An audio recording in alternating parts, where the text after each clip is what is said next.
High friends, welcome to Jisha's flavours. ഞാൻ തയ്യാറാക്കുന്നത് ചെറുപയർ പരിപ്പും മാങ്ങയും ചേർത്തിട്ടുള്ള ഒരു പായസമാണ്.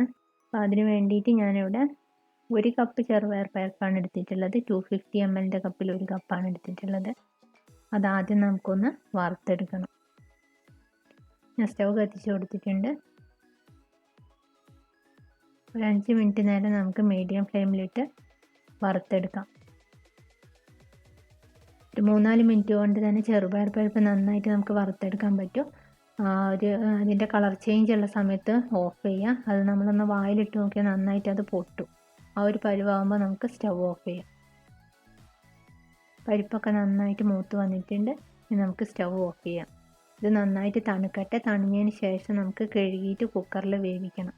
ആ സമയം കൊണ്ട് നമുക്ക് ശർക്കര പാനി തയ്യാറാക്കാം. ഇവിടെ 3 വലിയ ശർക്കരയാണ് ഞാൻ എടുത്തിട്ടുള്ളത്. ഇതൊരു 1/2 കപ്പ് വെള്ളം ഒഴിച്ചതിന് ശേഷം നന്നായിട്ട് ഉരുക്കിയെടുക്കാം. ഇപ്പോൾ ശർക്കരയൊക്കെ നന്നായിട്ട് ഉരുക്കി വന്നിട്ടുണ്ട്. നമുക്കിത് മാറ്റി വയ്ക്കാം.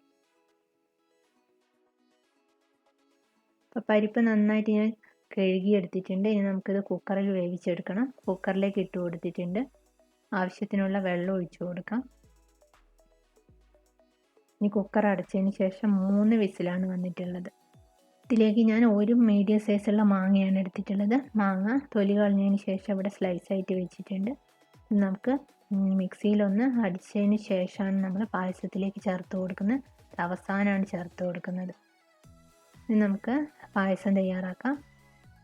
പാൻ വെച്ചതിന് ശേഷം അതിലേക്ക് ആദ്യം നമ്മൾ കാഷ്യൂനട്ട് റൈസിൻസും വറുത്തെടുക്കണം. അപ്പോൾ അതിന് വേണ്ടിയിട്ട് ഞാൻ 1 ടേബിൾ സ്പൂൺ നെയ്യ് ചേർത്ത് കൊടുത്തിട്ടുണ്ട്. അതിലേക്ക് കാഷ്യൂനട്ട് ഇട്ട് കൊടുക്കാം. കാഷ്യൂനട്ട് ഒരു ലൈറ്റ് ബ്രൗൺ കളറായി വരുമ്പോൾ അതിലേക്ക് റൈസൻസും കൂടെ ചേർത്ത് കൊടുക്കാം. നിങ്ങളുടെ അടുത്ത് വൈറ്റ് റൈസൻസ് ഉണ്ടെങ്കിൽ അത് ചേർത്ത് കൊടുത്താൽ മതി. ഞാനിപ്പോൾ കറുത്ത മുന്തിരിയാണ് ചേർത്ത് കൊടുക്കുന്നത്.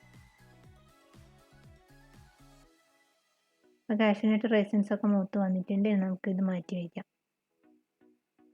അതേ പാനിൽ തന്നെ നമ്മൾ വേവിച്ച് വെച്ച ചെറുപയർ പരിപ്പ് ചേർത്ത് കൊടുക്കാം.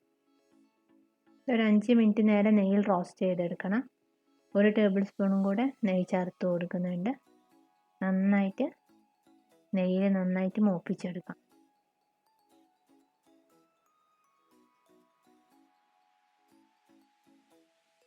ഏകദേശം 5 മിനിറ്റ് ആയിട്ടുണ്ട്. ഇനി നമ്മൾ ശർക്കരപ്പാനി ഇതിലേക്ക് അരിച്ചതിന് ശേഷം ഒഴിച്ചു കൊടുക്കാം. ഈ ശർക്കരപ്പാനി കിടന്ന് ഒരു 5 മിനിറ്റ് നേരം നന്നായിട്ട് വെന്ത് വരട്ടെ.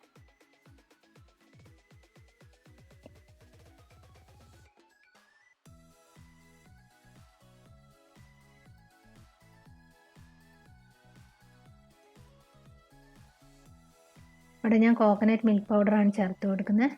തേങ്ങയുടെ പാലാണ് നിങ്ങൾ ചേർത്ത് കൊടുക്കുന്നതെങ്കിൽ 2-ാം പാൽ ഈ ഒരു സമയത്ത് ചേർത്ത് കൊടുക്കാം. അതിനുശേഷം ഈ ഒരു 2-ാം പാലിൽ കിടന്ന് നന്നായിട്ട് വേവണം ചെറുപയർ പരിപ്പ്.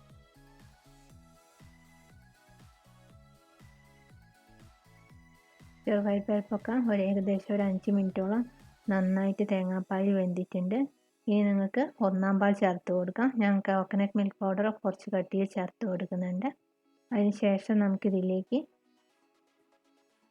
ഒരു 3/4 ടീസ്പൂണോളം ഏലക്ക പൗഡർ ചേർത്ത് കൊടുക്കുന്നുണ്ട്. ഏലക്കയും പഞ്ചസാരയും കൂടെ പൊടിച്ചതാണ് ചേർത്ത് കൊടുക്കുന്നത്. ബാലൻസ് ചെയ്യാൻ വേണ്ടിയിട്ട്, മധുരം ഒന്ന് ബാലൻസ് ചെയ്യാൻ വേണ്ടിയിട്ട് ഒരു 1/4 ടീസ്പൂൺ ഉപ്പ് കൂടെ ചേർത്ത് കൊടുക്കാം.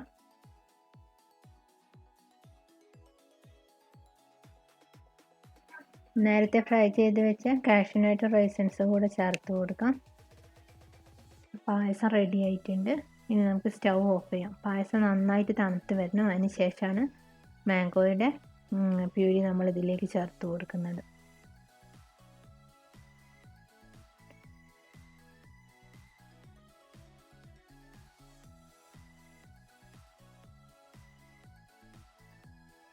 അപ്പോൾ പായസമൊക്കെ നന്നായിട്ട് തണുത്തിട്ടുണ്ട്. ഇനി നമ്മൾ നേരത്തെ സ്ലൈസാക്കി വെച്ച മാംഗോ ഞാൻ മിക്സിയിൽ നന്നായിട്ട് അടിച്ചെടുത്തിട്ടുണ്ട്. അതുകൂടെ നമുക്കിതിലേക്ക് ചേർത്ത് കൊടുക്കാം. അതിനുശേഷം നന്നായിട്ട് മിക്സ് ചെയ്തെടുക്കാം. അപ്പോൾ ഈ ഒരു മാംഗോയുടെ ഏകദേശം 1-2 മണിക്കൂർ കഴിയുമ്പോഴാണ് മാംഗോയുടെ ഫ്ലേവർ ശരിക്ക് പായസത്തിലേക്ക് കിട്ടുന്നത്. ഒരു 2 മണിക്കൂറെങ്കിലും കഴിയണം നമ്മൾ കറക്റ്റ് ആ ഒരു ടേസ്റ്റ് നമുക്ക് കിട്ടാൻ. ഡിഫറെൻ്റ് ആയിട്ടുള്ളൊരു പായസമാണിത്. എല്ലാവരും ഉണ്ടാക്കി നോക്കുക. വീഡിയോ ഇഷ്ടപ്പെട്ടാൽ ലൈക്ക് ചെയ്യുക, ഷെയർ ചെയ്യുക. മറ്റു നല്ല റെസിപ്പിയുമായി അടുത്ത വീഡിയോയിൽ കാണാം. Thank you.